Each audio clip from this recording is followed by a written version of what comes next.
Welcome to Om Times TV, a division of Om Times Media and Broadcasting.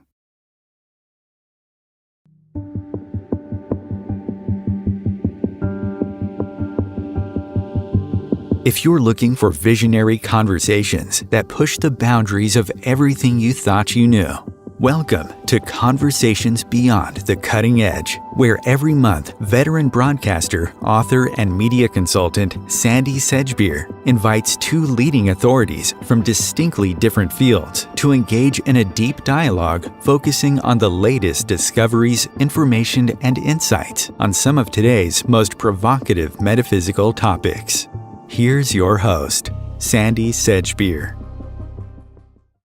Hello, welcome to part one of this Conversations Beyond the Cutting Edge, in which we're going cosmic and we're going to be smashing the embargo on truth with a two-part discussion on blue beings, star families, biological transfiguration, Russian science, autism, our DNA as portals to other dimensions, and much more, with visionary speaker, integration specialist, multidimensional communicator, and author of Awesomism, a new way to understand the diagnosis of autism, Suzy Miller, and Australia's leading authority on ET phenomena and author of the books Awakening and The New Human, Awakening to Our Cosmic Heritage, Mary Rodwell, who's widely recognised for her work with families and children who've had encounters with non-human intelligences.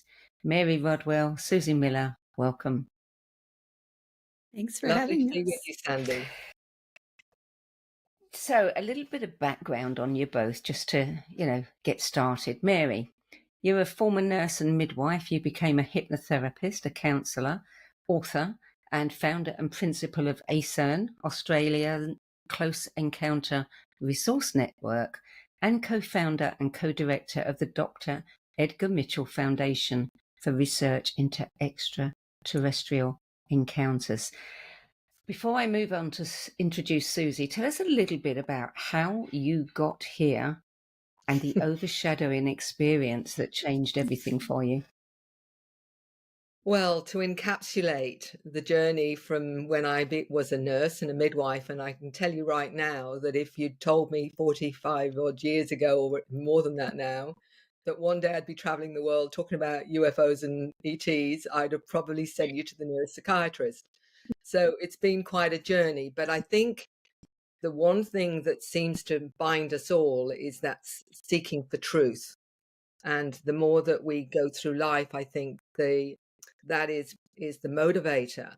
And from going from being a nurse into counseling changed a great deal, because I realized how important it was, emotional, psychological help was, and how you looked at healing.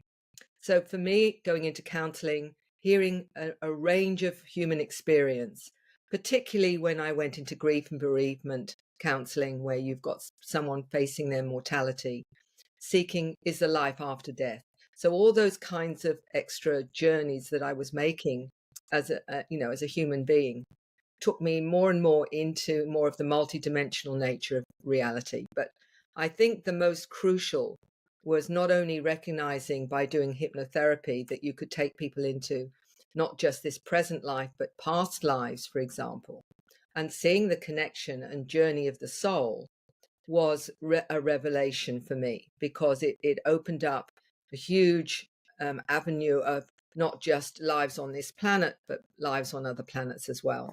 But it wasn't till a wonderful gentleman came to see me, heard that I was open-minded, and told me that he'd had woken up with marks on his body, shaved areas, and said it was due to his experiences on board craft, and that his family, his partner, and the children were also having experiences, and relatives wouldn't come to the house because they thought it was demons. And he said, "Can you help?" And I will thank Ellis Taylor for taking me down that rabbit hole, sort of, because it changed my life, because looking into that really was the catalyst for opening me up to an even greater reality than the one I was being exposed to, which is the whole thing to do with the star families and our connection on a soul level to them. Suzy Miller, you're a former pediatric speech language pathologist. You have a master's degree in education, and you were catapulted into an entirely new career by a telepathic conversation with a 4-year-old non-verbal autistic child. Tell us a little bit about that experience. And, you know, the road has been very long from there to here. So tell us a little bit about that experience and about the multidimensional experiences you had as a child. Yeah, so like you say, pediatric speech language pathologist having a very normal life, you might say, in the state of Maine. And I met a little boy diagnosed with autism. He had some verbal communication, but it was kind of more rote communication. When I met him for the first time, he was saying, "It's the millennium, it's 1999." And I, thought he was a weird little kid, quite frankly. He was just showing up very differently.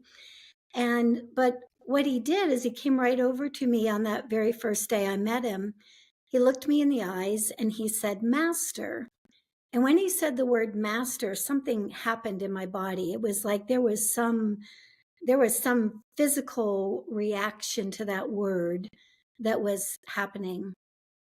I took him to the back of the daycare center and sat down in front of the door so he couldn't get out because he wanted to be with his friends and that kind of thing. And what happened next was transformed my life, quite frankly, in every way. He basically showed me his light body floating above his physical body. When I saw it through my speech pathology eyes, however, I had no idea what I was seeing. It was a little outline of his body. It just looked like bright light. And there was a little tail hanging off the foot of the light body, and it just dipped right down into the top of his head and just kind of dangled right around his heart. Had no idea what I was seeing, no idea what that was about, kept rubbing my eyes. And I finally asked the very logical question, "What the heck am I seeing?" And when I asked that question in my head, I heard a little boy's voice back. And he said, "That's my light body. You're here to put my light body back into my physical body." Had no idea what he was talking about, no idea how to do that. But he basically took me through a year-long process where he came to me through telepathy. He came to me through bilocation in my dreams, you name it. He was finding ways to find me, and he would tell me different things to do on his behalf. Um, and after the end of that year, he was completely verbal, meaning that he had functional verbal communication. And, if you had said to me, even maybe a few years before that, that my earlier childhood experience and that experience were all linked together, I probably wouldn't have seen it because, when I was a child, I did have these experiences where I kind of knew what people were thinking. I knew what people were hiding. I very frequently, as a young child, just said that out loud and then got ostracized for saying what was pretty obvious.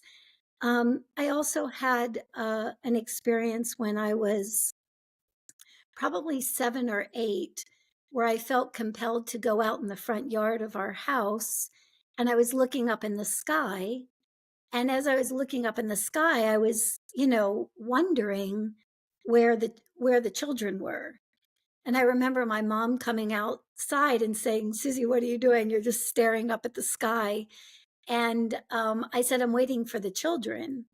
And she was in the physical world. So she was saying, "No, the children are in the neighborhood. Go play with the kids in the neighborhood." But I had no way of knowing then that who I was waiting for was these children that were going to be coming from other worlds and other realities with other capacities, and that I would somehow have something to do with them. So, yeah, it's been quite a ride. Yeah. As I hinted at in the introduction, there's been a long term embargo on truth. Mhm. But now all of a sudden things are cracking open. People are beginning to speak and share. I mean, one example was Nancy Rebecca's interview with Pam Gregory when she talked about blue beings. And suddenly all these people were posting, I've seen blue beings, you know, but I kept it to myself. And it's been happening to hundreds and hundreds of people who didn't feel that they could talk. What is going on that is encouraging people to be more vocal? What is actually cracking open that truth embargo? Mary, Well, you want to go? yeah. Well, the truth embargo, ultimately, we all realize has been going on for not just our lifetimes, but has been happening all through history, where anything that contradicted the consensus reality was frowned upon. And look what we did to anyone who was multidimensional. We burnt them as witches or whatever in the past. Yeah. The problem has been in terms of what is reality. We were, because of the Western society and the Western programming, is anything beyond your five senses wasn't acceptable as a reality. It's you making it up, your good imagination, or you're just downright crazy, has been put forward, for, many generations. So anyone having experiences like this, even, those that have come out as saying they're mediums or, or clairvoyant or whatever, was still got this, oh, it's all a bit weird and you're a bit strange. And are you sure you're not crazy? But what you were saying was, how has that shifted?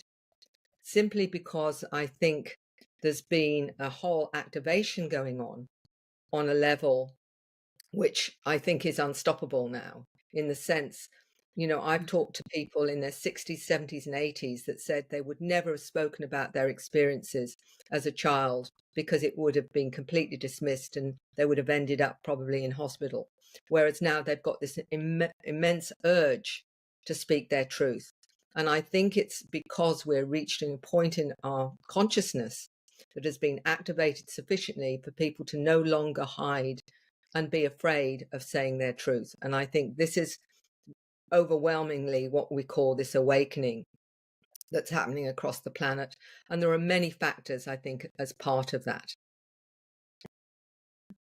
Susie, you've been channeling the collective consciousness of the children for a very long time, and they've given you lots of information over the years that has come to pass. Did they ever point to this particular time in our history when it was really going to explode? They didn't necessarily say like a date and a time or that kind of thing, but what they would say often is, we are the new humans. We are literally a new species. This is we're a whole different level of consciousness, you might say. And so if a whole nother level of consciousness is able to be born onto the planet, literally born through people, be born onto the planet, then the collective consciousness is going to go up, right? If we see ourselves as a whole and we're at a certain vibrational frequency, let's say, and then all of a sudden these children start being born first as kind of a trickle and then in a mass, then that alone is going to shift that vibrational frequency into another reality. And what they would say over and over again is that as there's more of us, as there's more of us who are, you might say, perceiving reality through a more unified field instead of the field of separation, more of humanity is going to be able to jump on that bandwagon. I don't think that that's the only factor by any stretch. I think that there's all kinds of shifts and changes that are going on. But to me, the very fact that these children were able to be born at this time, and as far as I could tell, hadn't been born in physical bodies since the time of Lemuria when we had light bodies, that very fact that they were coming in mass, I thought, wow, we're getting ready for some massive shift in consciousness because those kids can be here now. Mary, you've said that there has been some help in upgrading our DNA, and these children, with the children that are being born now, that those upgrades are presenting themselves in many cases as autism or neurodiverse in some form or another. If somebody is helping to upgrade, or something is helping to upgrade us, our DNA, why would they make it a challenge, for these children? What is the purpose of that? It's a good question, Sandie. And when I wrote The New Human, the reason that it was important to mention the children's stories is because of how profound they are in terms of their understanding. What I discovered was those that had had contact experiences as adults, that was looking at a genetic line of connection to these intelligences we call star nations or whatever. And they were having contact themselves and often the grandparents, etc. It was coming down family lines. And what surprised me to start with was they'd say, well, my child is having experiences and what have you, and I don't understand. And they've been given labels, dysfunctional labels like ADHD, autism, dyslexic, Asperger's, and what have you. And I was faced with, well, why would that be if I was seeing an upgrade going on with the awareness with each level of generation? Why would we suddenly then get what appears to be dysfunctional children? They were given, obviously, they were given labels metaphysically of indigos, crystal children, children of light, golden children, all these different names from a metaphysical point of view, but were still given dysfunctional labels in mainstream. And I couldn't understand this. But what I found, along with beautiful souls like Susie, was they had other abilities and awareness that was a lot more solid with them than the older generations. In other words, they were talking to these intelligences. They were comfortable with them. They saw them as family. They often interpreted themselves, even as a small child, as a hybrid, part star nation, star being, part human, and coming out with this extraordinary information and also awareness, where they would say, I can communicate with animals, I can communicate with plants, I can communicate with meteorites, I can change the elements, I can talk to the elements. Now, is this all, on one hand, is this imagination, or is this actually a reality? And there was no question that as far as they were experiencing things, there was something very, very tangible going on there. So how is it that they're seen as dysfunctional? And that was the interesting question. And I always remember a kind of light bulb moment when I was in Hong Kong talking to an experiencer called Neil Gold, who in his 50s said, now I'd be labeled as ADHD. I always saw a multi-dimensional reality. He was the one communicating with light beings, wrote the book Close Encounters of the ADHD Kind. And he then it kind of triggered, because what he said to me was, I would retranslate ADHD as always dialed into higher dimensions. So what I was then understanding is each of those so-called labels had certain abilities, certain multidimensional awareness that wasn't as common in your average normal human.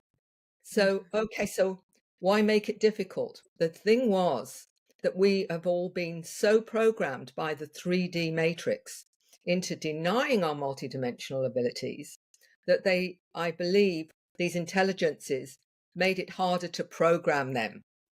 And by doing that, they were then considered dysfunctional. But really what it means is that they are literally always dialed into higher dimensions. And this is, and what do? We try and program them by giving them different medications to slow them down and slow down their frequency. That's what's being done. But actually, you don't need to do that. And in the book, when I wrote The New Human, there were protocols you can use from extra vitamins and minerals and other things that you can use to stabilize that. But you have got these amazing children coming from all over the galaxies to help with different abilities and awareness that have come to this planet now to be part of this new awakening process. But they are given still these labels because, you know, the mainstream are not comfortable with abilities like with autism, the telepathy side of it, with autism, for example. You know, one of the interesting things with Asperger's that I found quite amazing was someone with Asperger's came to talk to me, and he said, they said to me, Mary, that we can't socialize. And he said, that's not true. Amongst ourselves, we're actually fine to socialize. He said, but what we won't deal with is the faces and the pretense of normal socialization, where people pretend to be happy or pretend that this is okay when it isn't okay. We say the truth. We say what we are seeing and experiencing. He says, and you can't handle that. You can't handle the many faces that you are taught to socialize with. Yeah. So here is someone saying, we want truth, we want honesty, we want integrity. So each of these different so-called dysfunctions has amazing other aspects to it that we're not even beginning to understand yet. But when you look at the way they're understanding reality, it's showing us a whole new matrix of reality, which I think is what is the benefit and the amazing part of all of this awakening, is showing us more of what we are and what we can do. You know, when the whole indigo phenomenon started, Nancy Ann Tappy, you know, back in the 70s, they were talking about indigo scouts, people of our generations, you know, that came ahead and in a way were preparing the way. Do you feel that this population, the current population of children, the ones that have, you know, been put into boxes and labeled because we don't understand their gifts, do you think that they are like a bridging generation and future generations won't be labeled in that way, and we, you know, they'll be much freer to be who they are? And you can both answer this. Susie, if you want to answer it first. Yeah, yes, the answer to that question is yes, we are moving in that direction. But I also want to go back, if it's okay, regarding why these kids show up and it's presented as a challenge, like why it's so challenging. One of the things that the kids said is that, you know, they come in at a completely different frequency band.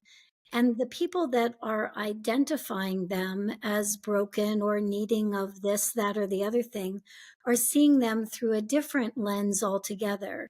They used to say, we come in kind of as these in our totality, like in our spherical nature, right? We're coming in from that level of consciousness.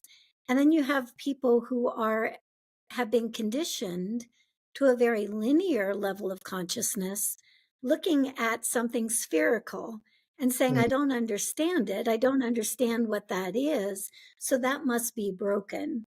Mm. The other piece of that is that when we start projecting all of this energy of you're broken, we don't see your skill set, we don't see your capacity, the only thing these kids can really reflect back to us then is that they don't have a lot of their own baggage, you might say. So what they end up doing is reflecting back what we believe about them, and it's meant to be reflected back so that we can see it in ourselves. Mm.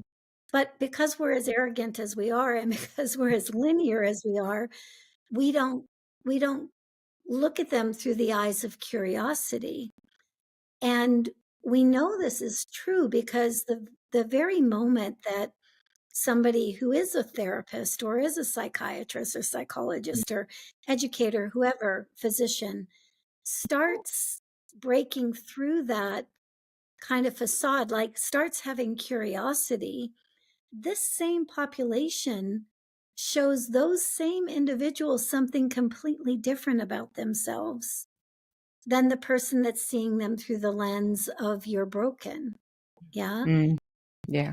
And from the parental standpoint, there's not a mother or a parent alive on this planet that won't do something for their children that they can't do for themselves.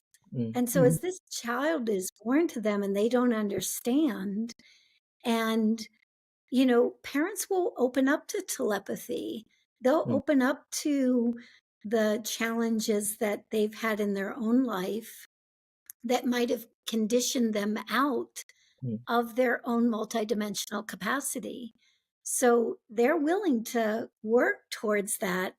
And if the child just showed up multidimensional, you might say, fully communicative, let's hit you on the forehead and make everything all right, there would be no internal growth process, right? It would just be like it just shifted, but it Yeah. wouldn't be coming from the inside, which is where that multidimensionality always You know, is. that's very true, because when I was before I was producing Children of the New Earth, and I just had a section of it on Planet Lightworker, I used to get calls from grandparents, and those people, not the parents, grandparents, who would say to me, I never would have believed any of this spiritual shit, Yes. except I've got this grandchild. yeah. Yes. And it's so different than anything I've experienced, that it's opened them up and they're looking for answers. Yeah. Well, I've had parents tell me over and over again, mothers especially, that even in utero, even when that child was, being baked in the womb, that there was all kinds of spiritual experiences that were starting to happen for that mother. So the vibration of that being coming into physicality was enough to start to evoke some of the spiritual capacity that the parent might have covered up or been Mm, conditioned out of. So mm. Mary, do you have any experience of this or anything to add to what Susie said there? Oh, I can, everything Susie's saying makes absolute sense to me because I agree wholeheartedly with the wonderful way these children are reflecting to us our limits and helping us to appreciate what's actually we've sensed maybe on some level in some ways, but the child has brought it together. I was only recently showing in a presentation a 7-year-old who actually explained that she was a hybrid, part blue avian, part human, and she was describing how she does healing with the frequencies and what have you. And she says, and what I'm doing is I'm giving the person the ability to heal themselves. So here is this 7-year-old quite aware and describing in detail how she was doing it. And I realized more and more that once you bring in those frequencies, that frequency is not only embodied in that beautiful soul that's come in, but it's also for those that are ready for it, it's being picked up by those around her. And this is what's actually part of this awakening, which Susie's quite right, as far as I'm concerned. Every one of these new human generations are bringing in this awakening frequency, and they know how to tap into our consciousness and activate us so that we can expand as well. So absolutely, I agree with Susie 100% on that. Both of you work with children and you work with parents, and both of you provide information and support for those people. Where are you getting your information of how to work with the parents and the children? Mary, you can go first. Well, the bit I missed out previously was about 30 years ago. I was invited by a group to learn how to open up more multidimensionally. And by that, I mean tapping into remote healing, energy work, connecting to what I call my team. Whether you call that your higher self, oversoul, or guides or teachers, it doesn't really matter. It's what connects you to more of your own higher self awareness. And I found that after doing that for 3 years with a wonderful group of people, it showed me that everyone has that part to themselves that can tap into the multidimensional reality. We all have that capacity. It's often shut down very quickly and it can be due to a religious limit. It could be due to an educational limit, scientific limit, or whatever. But bluntly, what it enabled me to do was to trust what I would call that inner wisdom that was coming through me, and also to recognize the source, which was really important for me because I consider myself very sort of down to earth, which is quite an amusing one, really, isn't it? But that's how I saw myself as an ex-nurse midwife. But what was wonderful about was I was realizing that I was tapping into a higher source of information and knowledge that was very useful, very helpful. And I could question it, I could get it verified, and that was really important to me. So when I started working in this field where I'm working with children and adults that also were opening up multidimensionally, it allowed me to understand how it worked. So I could understand when they said, well, I just get a sense of this, or there's just a knowing, or I get these downloads of information, and they make absolute sense. And sometimes they're things I don't know anything about. It could be quantum physics. It could be codes. It could be, pictures of different beings, or I'm sensing beings. I understood because I had spent 3 years working with that awareness with myself to the point where I could understand how it works. So I knew what to say, how to help them understand it, and often give them tools to do so. So my work changed, not just from working through hypnosis as ways of getting answers, but assisting people to have a better sense of their own connection and how to work with it in ways that gave them confidence and whatever. So mine became through that learning, not because I never thought that I could ever do anything like that, because it was only other people that were gifted, as I put it. Everyone's gifted. It's just that they haven't realized how gifted they really are. And it's reminding them of that ability, reminding them that they can tap in to that awareness and that higher wisdom, whether they see it as their higher self, or they're super conscious, or whether they see it as guides or teachers. Really doesn't matter as long as it's useful and helpful to them. But that's what's guided me with my work, because when I asked about all these so-called dysfunctional children, it was, no, Mary, they're not dysfunctional. This is really what's going on. So when you ask me where I get some of my insights, it's the team. Mhm. Susie, you get a lot of your information from the kids themselves, don't you? They're telling you what they need, what to tell their parents. Yeah, exactly.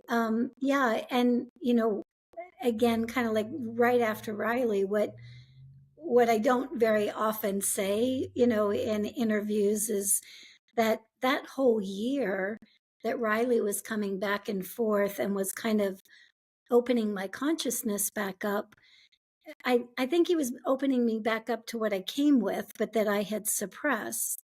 And so I had all kinds of guides coming. I mean, literally physically manifesting, whether they were blue beings or whether they were somebody sitting on the end of the bed trying to teach me or remind me that I knew light language, or that I knew how to use laser hands, or it was just a crazy making time, because on the one hand it was so exciting to learn all these things or remember all these things, and on the other hand it was a little bit more than my little Susie brain could handle at the time.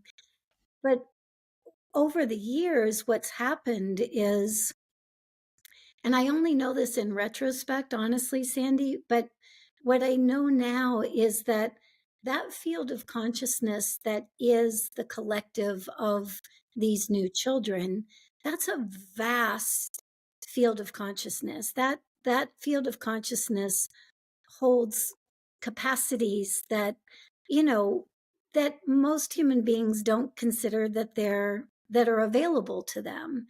And so as I started working with the kids themselves, they would expand me a little bit more, and they would expand me a little bit more, and there would be times where so much new information would come in again from that consciousness. It was like they were trickling it in, and I would like, okay, I can't work with you guys. And I would stop working for like a year or I would stop working for periods of times just so that could get integrated. And then it would happen again.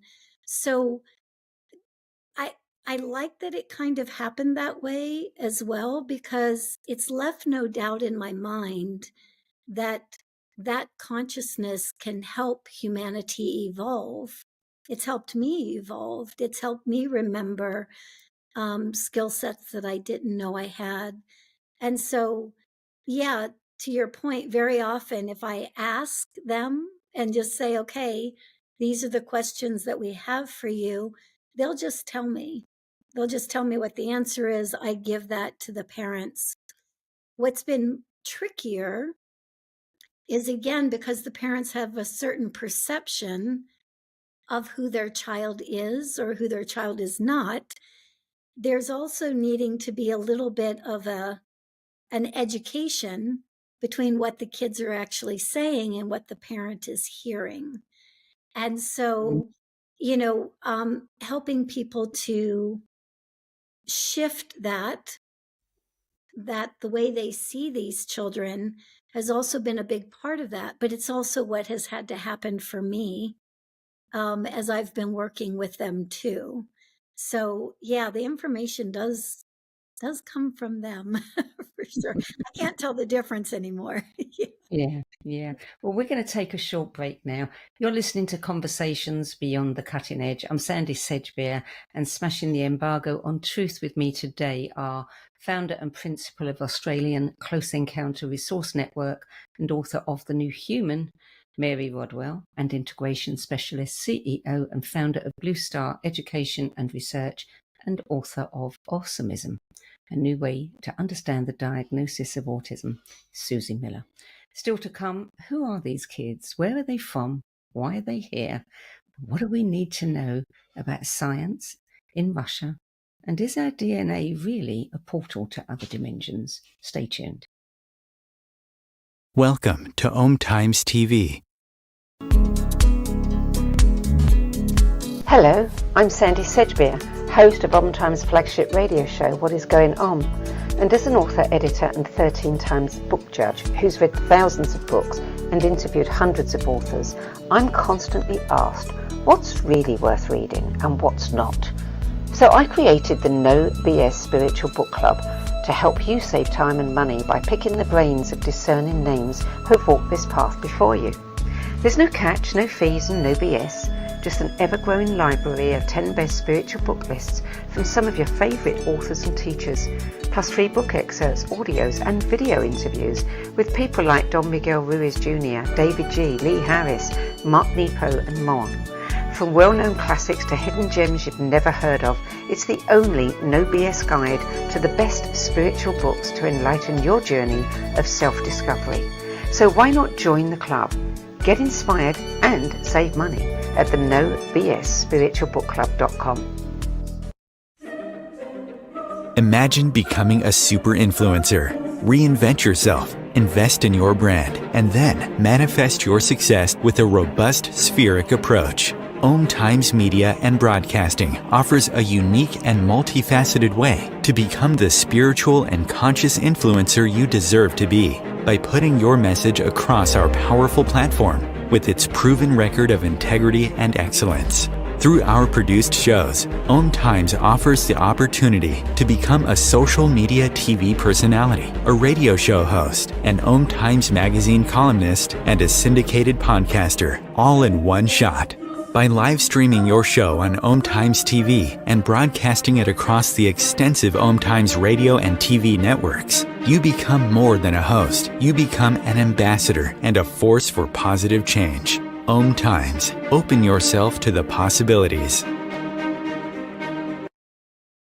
Everything that we do, we can do in a contemplative manner.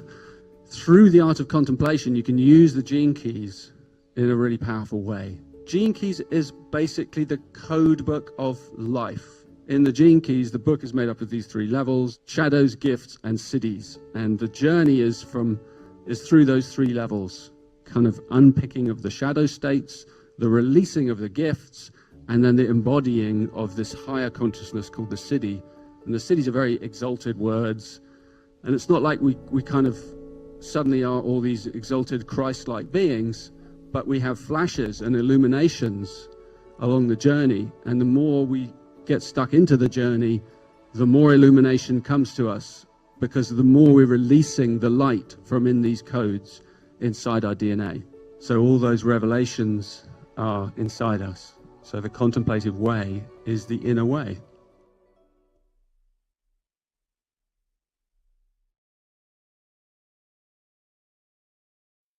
There are 16 million children struggling with hunger in America.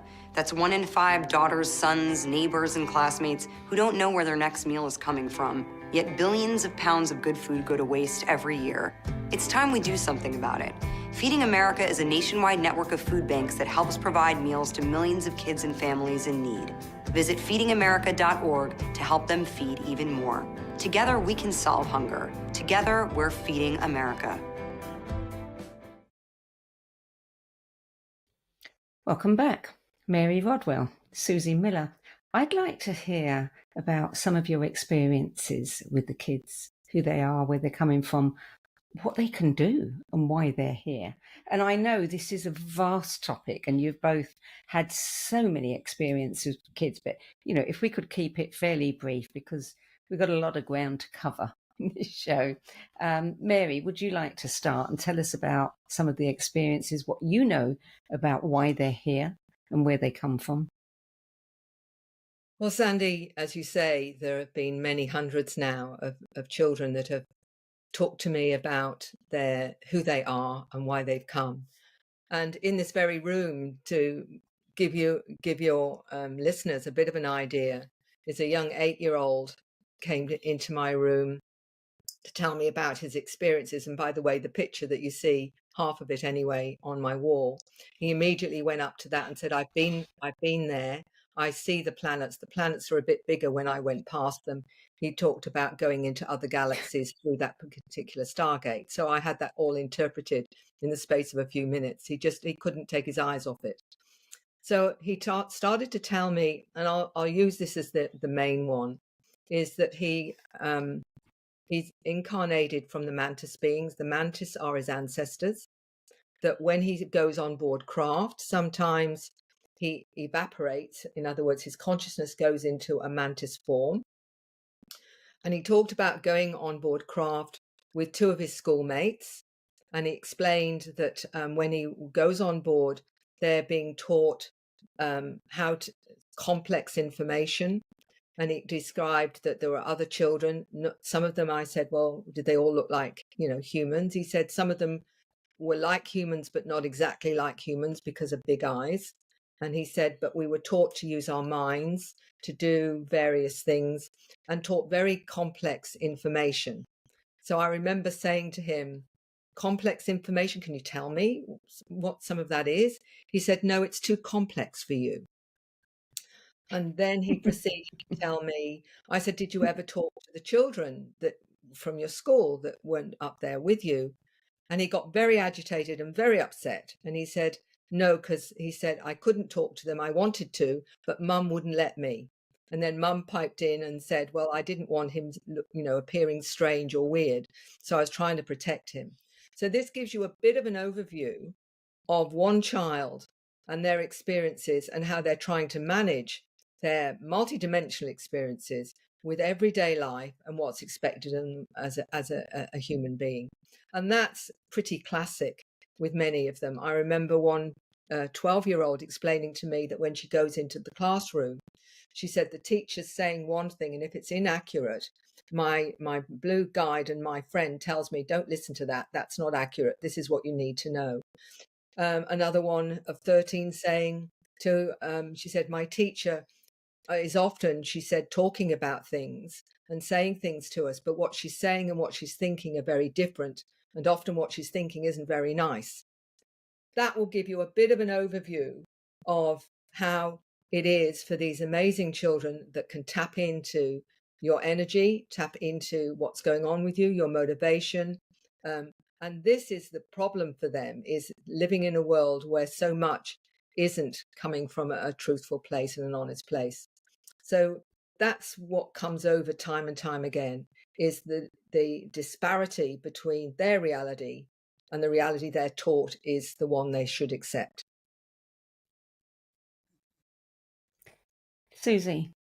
Yeah, I just want to say, Mary, I still concur with that, because I've heard this over and over and over again, where children have so often said, it's like, why would we want to verbally communicate when people think one thing and say something else? It's very confusing to us when we're trying to bring that language through. And why would we do that? One of my favorite stories is around the kids. Is I was working for a while, I kept hearing different children who I was working with, they would say something about the timeless nature of our being. And that's a big esoteric concept, a philosophical concept. I didn't really know what that meant, but I just kept hearing it. Look into the timeless nature of our being. And I kept asking, it's like, I don't quite understand what that means. And so then I had a young 16-year-old woman, nonverbal speller, come with her mother for a session. And her mother said to me, my daughter wants you to help her be, help her be better at her job. She doesn't want you to tell her not to do her job or to back up from her job. And I said, I won't tell her that. And what's her job? And this young woman knew that she was the kind of soul that when children on this planet were calling out for support for one reason or another, that she was almost like that angelic presence that heard that call and supported, right? So she said, so we were having this conversation, and she said, I just need you to help me energetically make that easier. So she was taking me multidimensionally through what I could do to support her energetically. And I was changing things, tweaking things, whatever. During the time I was doing that, all of a sudden I said, this is so interesting to me. I said, it's like whatever we're doing here energetically is going to help you help these children have a voice when they need it the most. And I said, and I find that interesting because here you are, you don't have your physical voice, but you're going to be the one that's going to help them have theirs. And as I was saying that to her, I thought, I said, when I was 16, I had an experience where a very authoritative kind of stepfather had me down on the ground, and he was yelling at me and poking at me. And at the time that happened, all of a sudden this energy just came up through me. I poked him in the chest and I said, you have no idea who you're talking to. I ran upstairs, laid down on my bed, and that was all the energy I had for it. And I said to this young woman, I said, it's like that. Like, you're going to be that energy that comes through somebody and helps them stand up for themselves. And then all of a sudden, I got it. Something hit me. And I said, oh my gosh. I said, wait a minute. I said, were you that energy? I said, I know you're 16 now, and I was 16 then. I said, but were you that energy? And she's a speller, so she's clicking out on this board something that her mother is going to have to verbally communicate to me. And she typed out, I have known that I was here to support the children of this planet. I knew it before I came into a body, and I still know it now. And I was very happy to be of service to you. Oh, wow. I was like in a flood of tears, and I'm thinking, oh my gosh, there's no time. The timeless nature of our being, whether we're in a body or out of a body. The fact that I was 16 at that time, she's 16 sitting in front of me. She hadn't done that for me. I wouldn't be doing this with her. She wouldn't be helping all the 16-year-olds that are yet to come. And I thought that was a very functional way of understanding the things that the kids have been saying up to that point, which is look into the timeless nature of being. And these kinds of experiences have just been ongoing, through these kids. You know, So I go ahead. mentioned earlier about why are they here? Well, I think you've already told us why they're here. What I'm curious about is when they become parents, Mhm, you know, what is our world going to be like when they are running the show? mhm. Mary? It's Oh, wow. Well, I think we're very close to that already, in the sense that if I'm, what I'm seeing and sensing myself and so many others are, that we are at a very, very close to a crossroads of, an activation that is going to change consciousness forever and change the way that we see reality forever. And I think that these beautiful new souls that are coming in are prepared. They're prepared, and they're preparing us, the older generations. The older models need a bit of waking up still. But we've all got that ability. I think it's a world that we can't even begin to recognize yet, because it is going to be so incredible. I know I've sort of tapped into my team sometimes saying, give us a little bit of snippet, of what this, and they're saying, you can't even imagine, Mary, what this is going to be and how it's going to be different. But all I know is that it's transformational as a human consciousness, that in every sense of the word. And in a way, it's nice not to know too much. All I know is that with these new ones coming in, when they can connect to all around them, whether or not it's a plant, whether it's an animal, whether or not it's a crystal or whatever, if we can connect to all and each other in a completely different way of understanding, how, can you even begin to imagine how that will change our reality and our consciousness and our understanding of our connection to everything? I mean, it's going to be mind-blowing as far as I'm concerned. And I always remembered a wonderful ufologist gentleman who said he'd been up on the craft, Commander Robert Dean. Those in ufology will know who I'm talking about. I met him a number of times. He'd admitted he'd been on the craft before he died. And he said, they have shown me the future of humanity. And he said, and it's glorious, was the word he used. And you can interpret that how you like. Susie, I mean, beyond the future of humanity when it gets glorious, and I have heard this from other people as well, we've got several generations to go, I would imagine, before we get to that point. What is your view of what's going to happen when these children, are becoming parents and raising a whole new generation? Because, all we see at the moment and all that's in the media at the moment is all these kids who are saying, well, I'm non-binary, I'm this, I'm that, and people can't quite get their heads around it.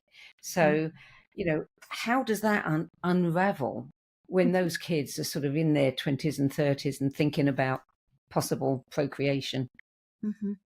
I think what's interesting is, again, I think the dilemma right now, anyway, is still that we have this very linear consciousness trying to engage with what the kids always say is a spherical consciousness or a unified field, a unified consciousness. And so to me, there's before it's glorious, and I agree with Mary wholeheartedly, that's exactly where we're going. And some of the interim steps is really breaking through some of that old linear consciousness so that it can become more spherical, so that we've got these fields of energy that are multiplying, you might say, instead of working against each other. And so on the one hand, it's like I always ask the kids, it's like, okay, what's it like to be in a unified field? What's it like to exist in unity, truly? And it's like, well, why do you think we can read minds, or we can help people heal across time and space, or we can do these kinds of things? It's because there's no separation. between ourselves and anybody else. It's not just, and that's where humanity's going. It's like, and in the in-between stage, we really get to learn that what we project out vibrationally, we actually get back. And so it's kind of like, for those of us who are still kind of, using our training wheels, you might say, we are learning that, yes, we are vibrational beings first. We are all connected. So it makes perfect sense that what you put out, you get back, kind of thing. So I think that there's this breaking down of old conditioned realities. I think there's this opening up into greater states of, or higher states of our own consciousness. And as that happens, and those children are co-creating or procreating, right? Then you've got that field of energy just multiplies that much bigger. Yeah. When that will happen, I don't know. What I do know from the kids is that even in the beginning of this year, they were talking about, we're going to be able to land now. We're going to be able to fully be here. And the more fully they're able to be here, the more information we're getting about what it is to be unified, so that those are ready to pick that up or picking it up. I just think it's going to be an exponential expanse of capacity. Yeah. Of what our human capacity actually is. Yeah. And it's probably impossible for most of us to even begin to think about that, because we haven't been stretched enough yet, to take it all in. I'll give you an example, Sandie. One of the things that parents ask me all the time, especially about children who are nonverbal, is, well, what kind of jobs will they have? Will they be able to have relationships? And every single time I ask the kids, they always say, you have no idea what kind of jobs that we can have, or what kind of expressions we can be in the world, because you're not there yet to receive it. You haven't opened yet enough to know what we could offer humanity as our quote unquote job. Yeah. And that is true. And that's why we have such a hard time. Yes, Yeah. that's why we see them as disordered. Yeah. Yeah. I'm afraid we're out of time for this episode, but we will be back in 2 weeks to have another conversation. So I'm glad that we're going to have a chance to continue this, because there's so much more to say.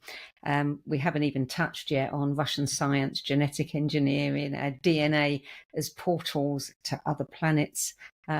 So do join us in 2 weeks' time when we'll be back with part 2 of this show. Mary, Susie, thank you so much for joining us today.